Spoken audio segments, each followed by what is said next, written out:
अडवण्यात आलेला आहे, त्यांना पकडण्यात आलेला आहे। आपण बघतोय अशोक खरात याच्यावरती हल्ला करण्याचाही प्रयत्न काही लोकांचा होता, मात्र त्या ठिकाणी त्यांना या ठिकाणी पोलिसांनी ताब्यात घेतलेला आहे, त्यांना या ठिकाणून नेलं जातंय। त्याची ही सगळी दृश्य बघतोय। तृप्ती देसाई यांना काही वेळापूर्वी पोलिसांनी एका बाजूला रोखलं होतं आणि दुसरीकडे आता अशोक खरातला या ठिकाणी जाब विचारण्यासाठी आलेल्या लोकांना देखील पोलिसांनी या ठिकाणी रोखलेलं होतं।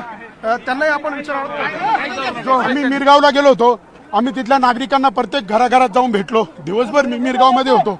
आम्ही तिथं पाहिलं लोक इतके दहशतीमध्ये आहे। का दहशतीत आहे? तिथं जे मंत्री संत्री येत होते, मोठे मोठे अधिकारी येत होते, तक्रार द्यायची कोणाकडे, भांडायचं कोणाकडे? त्यात एका पत्रकाराने हिंमत केली, पेपरला बातमी छापली, तर त्याच्यावरच खंडणीचा गुन्हा दाखल झाला।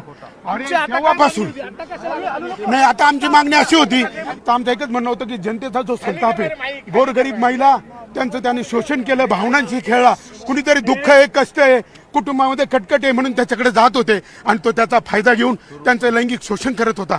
म्हणून याचे नीच नराधम, कधी राम रहीम येतो, कधी आसाराम येतो, कोणालाही शिक्षा होत नाही आणि हे मोकाट सुटतात, कायद्याचा धाक राहिला नाही। म्हणून यांना जनतेची ताकद आम्हाला दाखवायची होती।